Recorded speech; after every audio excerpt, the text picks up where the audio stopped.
So I'm with Robin Wilson, who is a massive GNS fan. Could you tell us, Robin, a bit about your background and how you got into GNS in the first place? My first GNS opera was when I was aged 8. My father took me to a performance of the Mikado by the D'Oyly Carte Opera Company. This must have been around 1952. And I enjoyed it. I particularly liked the song Titwillow, which appears near the end of the opera. And in fact, a few weeks later, the Mikado was on radio, BBC Radio. And I remember, as an 8-year-old, sitting there all evening, waiting and waiting and waiting for Titwillow to come along, and finally it did, and I was delighted. So that was the end of my interest in Gilbert and Sullivan for a time, until I was age 12. We lived in Golders Green, and my father took me to see the Yeoman of the Guard. And then I was hooked. I really enjoyed it. And because we were near the Golders Green Hippodrome, which the D'Oyly Carte Opera Company, which was founded to perform the GNS operas, since they came there every year, each year I went down and added a few more GNS operas. I remember going to the first performance of a new production of Princess Ida at the Golders Green Hippodrome, and I remember going to Patience and so on.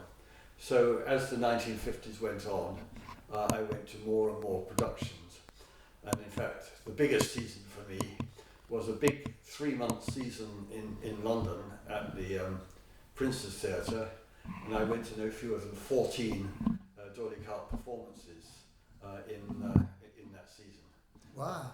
I used to go up every Saturday afternoon and pay my 6 and sixpence or 8 and sixpence for a seat at the back of the stalls, and that's how I got to know the GNS operas really very well at the time. Brilliant. And can you remember of any of the big names, the GNS names at the time that you? I never got to see Martin Green. He used to do the main Coco parts, and I just missed him. So that Mikado that I saw was very early in the D'Oyly Carte career of Peter Pratt, and in fact Peter Pratt then left shortly after that Prince's Theatre. So right the way through the 1950s, Peter Pratt was the name of the person that I most remembered. But while I saw those, there's a youngster coming in called John Reed. Brilliant. And John Reed eventually, and he did the small parts. He did Antonio and the Gondoliers. He then took over the job of the judge in Trial by Jury, and eventually he then took over when Peter Pratt left the company. He took over. Right. I also remember Anne Drummond Grant, who was the contralto. She actually started life in the D'Oyly Carte as a soprano, playing roles like Elsie in The Yeoman of the Guard and so on. But her voice gradually got lower. She took over the mezzo roles, the soubrette roles for a time, and then eventually, by the time I saw her, she was playing the contralto roles, and she was a real character.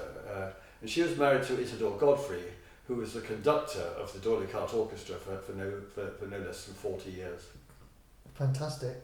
Now you know Opera Anywhere, and you know that we are just going to be touring a new production of Iolanthe, and I remember you we had a conversation after our Pirates on Punts at Wolfson College a few years ago, and we were talking about Iolanthe, and I think you was trying to steer us away from Iolanthe because of the amount of resources involved. So do you think we're taking a big risk? Well, I'm amazed by Opera Anywhere and the way they can actually take some of these operas with a relatively small cast and actually turn them into something very, very, very enjoyable and entertaining.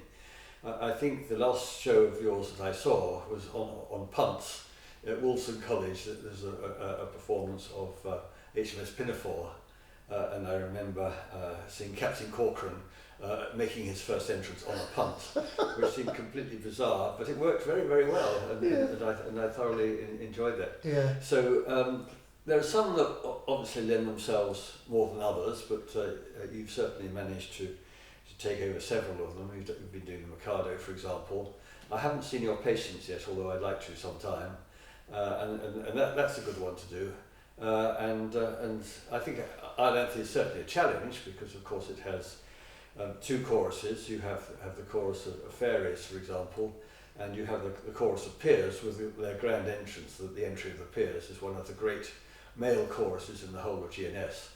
It's fantastic. Yeah, but if you can make that work, that's fantastic. We shall see. Yes.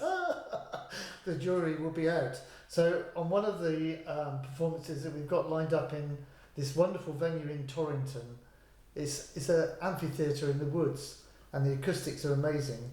But one of the challenges we have is that we're going to combine it with trial by jury. So in the afternoon we'll have a trial by jury performance, and then there's going to be a couple of hours where the audience can enjoy a picnic, and then we're going to do Iolanthe. So the trial by jury performance, we've actually approached local GNS societies to join in as the jury in trial by jury. Very good. I mean, one of our things is to try and connect with local GNS societies Sure.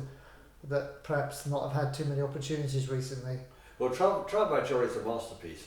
I mean, it's only 40 or 45 minutes, but it's just sheer joy from beginning to end. I mean, as you probably know, it was actually commissioned by Richard Doyle-Carte in 1875, not as the main show, but as an afterpiece for an Offenbach. They were doing Offenbach's La Péricole, but in those days an evening at the theatre lasted till midnight, and they needed a piece before that, which they had, and then they wanted an afterpiece, so he commissioned Gilbert and Sullivan to write Trial by Jury.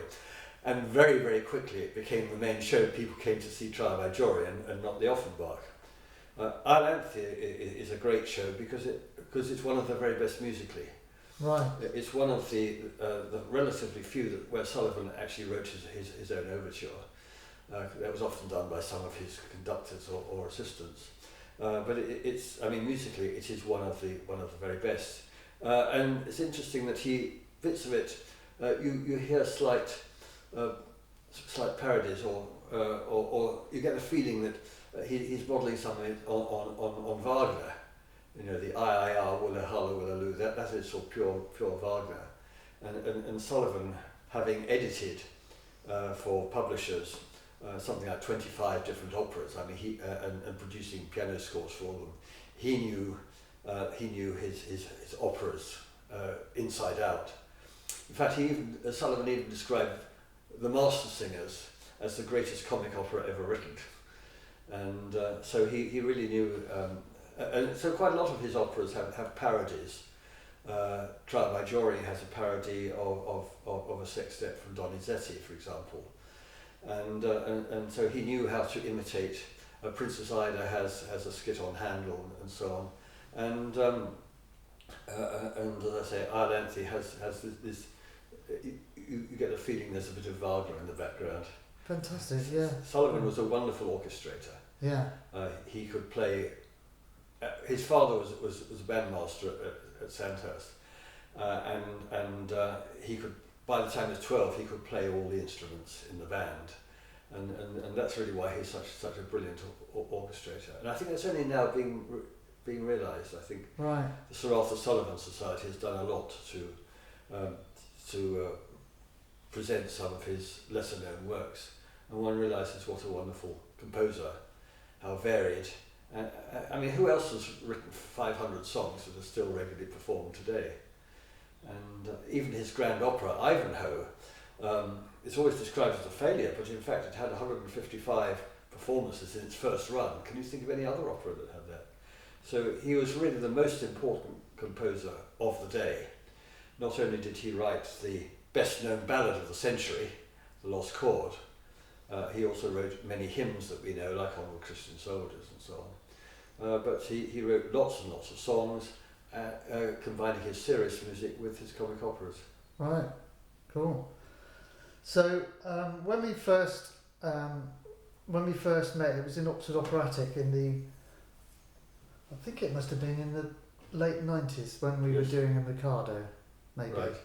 And I was auditioning for Nanki Poo, and admittedly I was 20 years younger, but there was no way I was going to be a Nanki Poo when you're 5'3.5". And you said to me, why don't you audition for Coco? And I said, no, I'm a tenor, I'm not going to be doing Coco. So it's really bizarre that, and that rings in my ears all the time when you said, why did you audition for Coco? Because I've ended up doing Coco for the last 10, 15 years. I really enjoyed it. Well, you're right, actually. I mean, I first knew you as a tenor, for example, in Amal and the Night Visitors. Yes, we did that, didn't we? I've forgotten about that. I took part in two of your productions of that. And as I say, I remember you as one of the three kings. Yeah.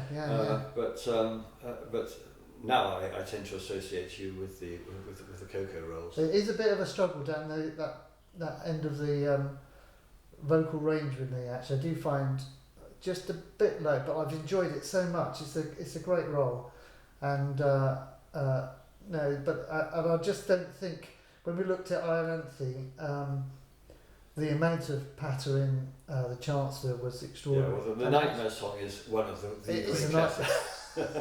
and our Tristan does it so very well. So and he's actually a tenor, but he's got a wide range. He's got a really good range, and you can get those low notes, and the diction is exceptional. Right. So that's going to be very exciting. The thing about Tristan is he's also directing the show. Also, Iolanthe does lend itself to different types of performance. I remember in the 1980s there was a skit. It was called The Ratepayers Iolanthe, where Strephon was actually Ken Livingstone. Really? I'm not in person, but I mean. I see. Strephon was based on Ken Livingstone, and his clashes with Mrs. Thatcher, and Mrs. Thatcher was the Queen of the Fairies. Yeah. And a lot of the libretto was rewritten, and so that was highly entertaining. What about your because your father was a peer, I guess, wasn't he? Yes. So that's quite amusing as well, isn't it? Yeah. And in fact, when the D'Oyly Carte Opera was threatened with closure, there's a wonderful picture of him on a bus with D'Oyly Carte people all in their peers' fairies costumes on the top of a double-decker bus going around spreading the word. Oh, brilliant! And if I got that picture, I'll send it to you. Oh, could you? That would be brilliant. I'd like to post that on the Facebook page. That's brilliant. One of the other nice things about our Iolanthe production is that several years ago we bought the costumes from the National GNS Company. Right. The 2014 costumes, these great big capes. Yeah. Which we're obviously adjusting for people like me. I've also got something else in the cast my height, so we did the measurements the other day. It's about 18 inches got to be cut off, and anyway, one of the costumes has got, you mentioned the Captain Corcoran on the punts. Yeah. That was Miles Horner, and it's got his name on one of the cloaks because he was in that 2014 production. And the really nice thing is, his dad, Mark Horner, who was also in that, he was Dick Deadeye in that Pinafore performance. Right. And he's actually Mount Ararat. Right, okay. And he's... Who has one of the great songs. Yeah, and he's got Miles Horner's cape, so it's a really lovely connection with it all. So when the D'Oyly Carte Opera Company closed in 1982, first of all I had the idea of doing a book on the D'Oyly Carte. So with Freddie Lloyd, who was the company's general manager, and with the permission from Bridget D'Oyly Carte, I did the pictorial history of the D'Oyly Carte Opera Company. And then there's a sale of all D'Oyly Carte costumes, and I managed to buy a gown from Princess Ida, and in it was and a hat, one of the academic gowns from Castle Adamant. And inside John Aildon, the main bass, and Thomas Lawler, the main baritone, their names were inside the gown, and inside the hat was, I think it was Meston Reed, the tenor. Fantastic. So I still have that costume, which I sometimes wear when I want to look ridiculous. Fantastic.